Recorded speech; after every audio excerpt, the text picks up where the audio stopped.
Salut à tous, me revoici en vidéo pendant cette période de confinement après une assez longue absence, donc j'espère que ça se passe pas trop mal de votre côté malgré les conditions.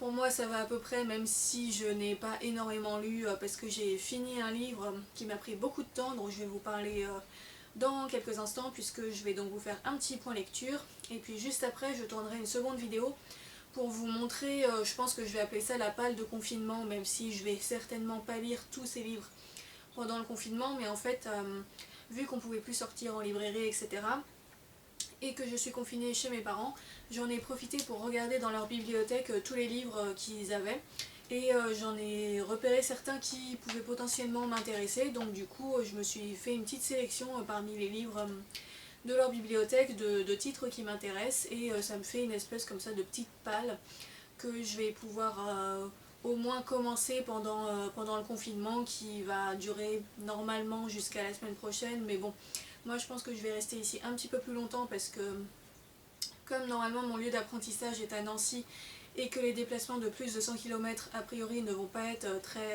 faciles, il est probable que je reste en télétravail ici pendant un certain temps. Bref, je vous raconte complètement ma vie là, mais voilà, tout ça pour dire que je vais faire une vidéo pâle. Donc je commence d'abord par le point lecture. La dernière fois, je vous avais parlé de Crépuscule sanglant de James Carlos Blake aux éditions Gallmeister, que j'avais bientôt fini, et donc je l'ai fini entre temps. Je ne vais pas m'étendre beaucoup sur ce livre parce que j'en ai longuement parlé lors de mon point lecture précédent. Donc je vous invite à regarder cette vidéo là si vous voulez voir mon avis un peu plus détaillé sur ce livre.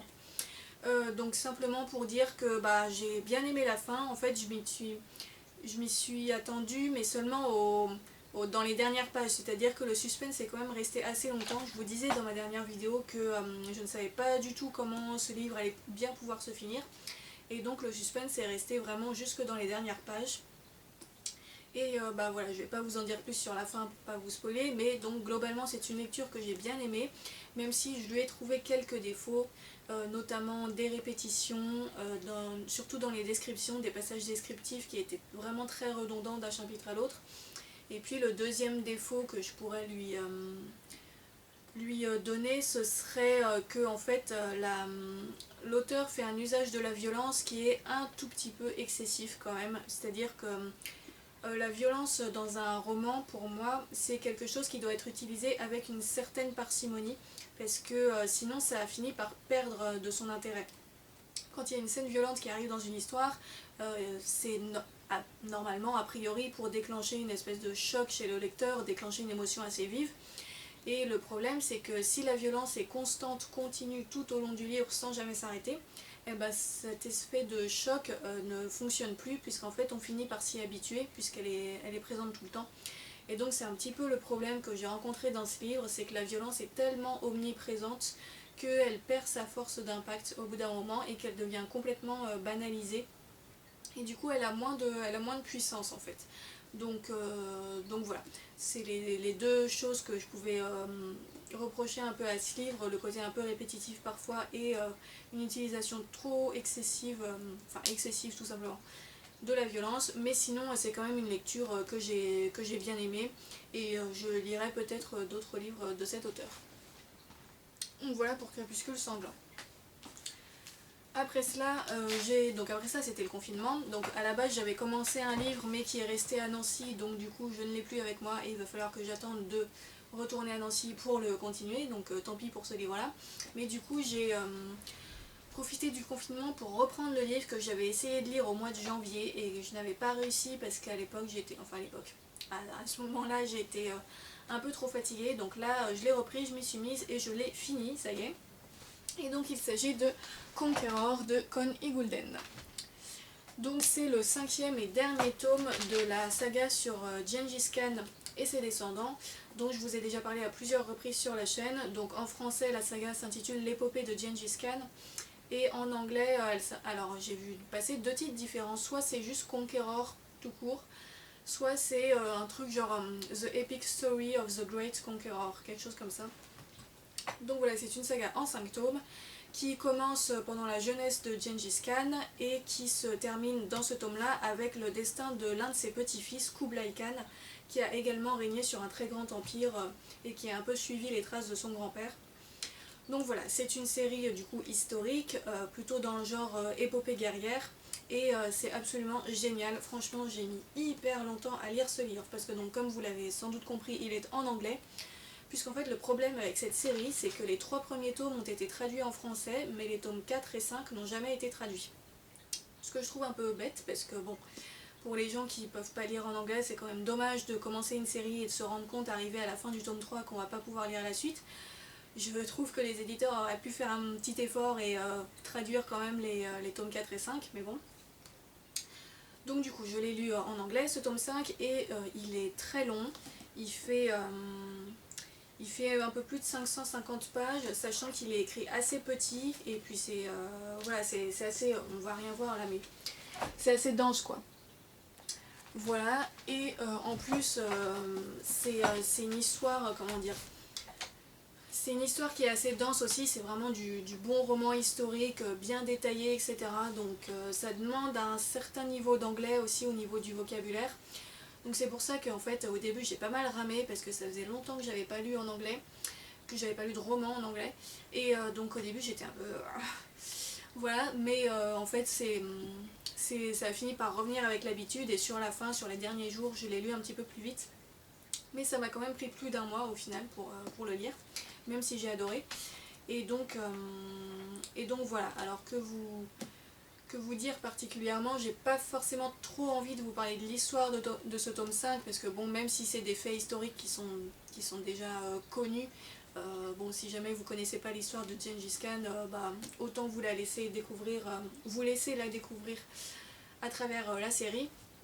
Et donc là, en gros, pour résumer très rapidement sans trop spoiler, on suit donc son petit-fils Kublai Khan pendant sa phase d'accession au pouvoir. C'est-à-dire qu'en fait, contrairement à ce que je pensais au début, on ne va pas suivre Kublai Khan pendant son règne, mais en fait dans les années juste avant. C'est-à-dire qu'au début on le voit un peu dans sa jeunesse où il n'a pas encore spécialement de pouvoir, parce que même s'il est descendant de Gengis Khan avait beaucoup de descendants, donc il était juste un candidat parmi d'autres à la succession de l'Empire, et il y avait des gens beaucoup mieux placés que lui.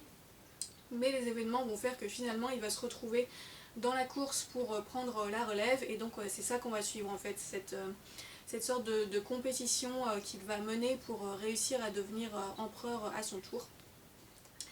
Donc voilà, et c'est vraiment super bien. Je ne sais pas quoi dire d'autre sur cette série à part que c'est super bien, mais franchement, si vous aimez, si vous avez envie d'une bonne série historique bien détaillée, avec beaucoup de détails, une atmosphère très immersive, beaucoup d'action, beaucoup d'intrigues, des personnages hyper bien exploités, franchement, enfin, bref, si vous avez envie d'une bonne série historique, je vous recommande très fortement cette série-là.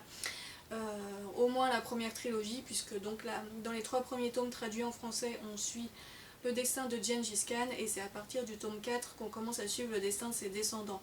Donc il y a quand même une petite coupure qui fait qu'on peut éventuellement s'arrêter à la fin du tome 3 sans être trop frustré si on ne peut pas lire les tomes 4 et 5 en anglais quoi. Mais bon, pour ceux qui lisent en anglais, je vous conseille de lire toute la série parce que ce tome 5 est très bien. Et donc voilà, franchement, Connie Goulden, c'est un auteur qui est un peu spécialisé, j'ai l'impression, dans les grandes sagas historiques comme ça. Il a aussi écrit une saga sur Jules César, je crois, et puis une sur la guerre des Roses, que j'ai très envie de lire également. Et c'est juste excellent quoi. Il a un très bon style d'écriture, ses personnages sont super bien exploités, et alors évidemment c'est romancé, mais il a quand même fait beaucoup de recherches historiques, ce qui fait qu'on est quand même dans un cadre assez réaliste, il écrit pas n'importe quoi.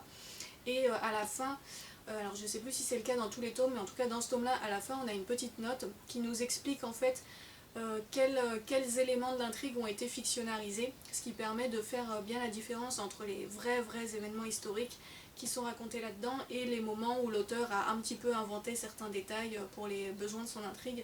Donc ça du coup c'est très intéressant à lire, ça permet de faire la part des choses. Et franchement voilà, je ne sais pas trop quoi dire d'autre à part que cette série est vraiment super, c'est une de mes séries préférées et que je la recommande à 2 milliards de pourcents.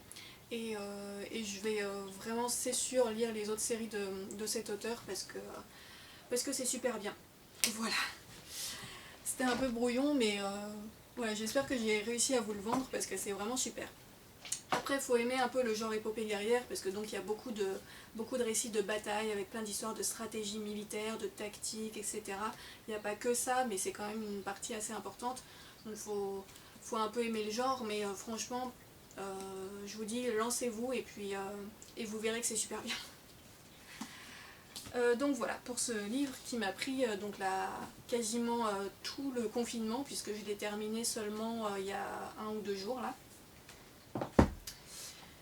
Et donc après ça, donc j'ai commencé à regarder ce qu'il y avait dans la bibliothèque de mes parents, comme ce que je vous expliquais, et j'ai pris un livre qu'ils avaient chez eux et qui se trouvait par coïncidence être également sur ma wishlist. Il s'agit de Nymphéa Noire de Michel Bussy. Hop, voilà.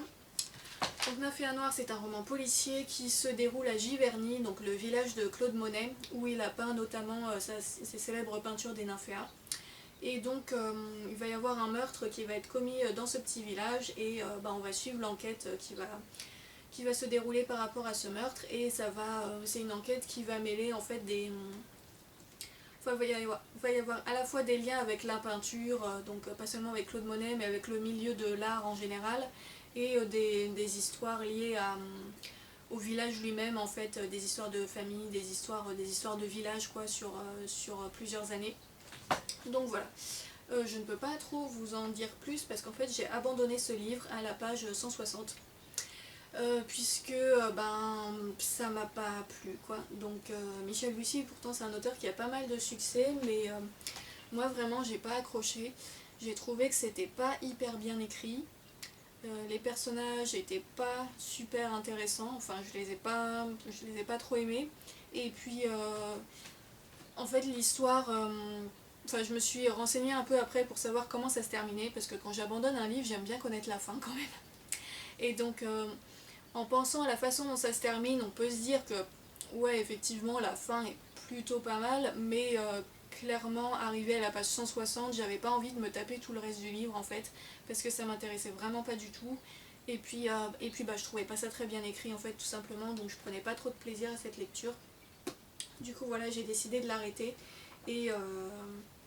et ben voilà, c'est dommage parce que en fait j'avais eu envie de lire ce livre par rapport à la thématique de la peinture, de Claude Monet, etc. Je me suis dit que ce serait un bon moyen d'apprendre des choses sur l'impressionnisme et puis voilà, d'apprendre des choses quoi. Et ça effectivement c'est le cas, puisqu'effectivement il y a pas mal d'informations qui sont données sur Claude Monet, la peinture, etc. au fil de l'enquête. Mais justement la façon dont ces informations sont amenées, ça faisait très donneur de leçons en fait. On aurait dit que l'auteur essayait juste d'étaler sa science. C'était pas amené de façon très très subtile. Et donc du coup même ça a fini par me déranger un peu. Et combiné au fait que j'aimais pas les personnages, que j'aimais pas le style, que l'histoire m'intéressait pas beaucoup, bah du coup voilà, j'ai fini par arrêter cette lecture. Et donc du coup j'ai pris un autre livre dans la bibliothèque de mes parents, et là par contre je l'ai pas commencé mais je suis quasiment sûre que je vais beaucoup aimer parce que c'est une écrivaine que j'aime beaucoup. Il s'agit de Irène Frein avec son roman Davy. Hop voilà. Donc Irène Frein c'est une écrivaine dont j'ai déjà lu plusieurs livres. J'aime vraiment beaucoup, je l'aime vraiment beaucoup, c'est peut-être mon écrivaine préférée. Parce que là j'ai pas d'autre nom qui me vient en tête qui puisse lui faire concurrence. Et donc d'elle j'ai déjà lu La forêt des 29. Le livre que j'avais commencé qui est resté à Nancy, c'était aussi un livre de Irène Frein qui s'appelle Le Nabab, mais bon du coup celui-là je le reprendrai quand je serai à Nancy. Et puis j'avais lu d'elle aussi un recueil de nouvelles sur les chats, et bon voilà. Et c'était quoi l'autre? J'ai lu un autre livre d'elle et le titre ne me revient pas, ce qui est quand même bête. Bon bref, j'ai déjà lu plusieurs livres d'elle, et donc voilà, quand j'ai vu qu'il y avait celui-là dans la bibliothèque de mes parents, je me suis dit que c'était l'occasion de le lire également. Donc Davy, ça raconte, alors c'est basé sur une histoire vraie, ça raconte l'histoire d'une femme qui, alors je sais pas si elle est toujours vivante, mais elle vivait en Inde, et en fait c'était une femme bandit qui a apparemment terrorisé toute l'Inde pendant un certain nombre d'années en commettant toutes sortes de crimes, de délits, etc.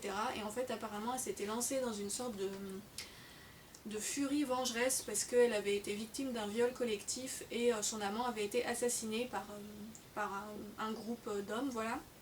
Et donc en fait elle s'est lancée dans une espèce de quête de vengeance qui l'a amené en fait à devenir un des bandits les plus redoutés en Inde. Et donc Irène Frein raconte son histoire de façon romancée dans ce livre-là.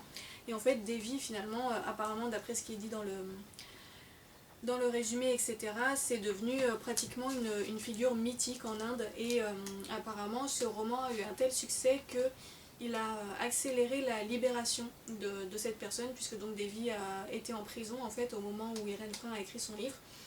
Et on nous dit là que visiblement le succès qu'a connu le livre racontant son histoire a permis qu'elle soit libérée un peu plus tôt que ce qui aurait dû, quoi.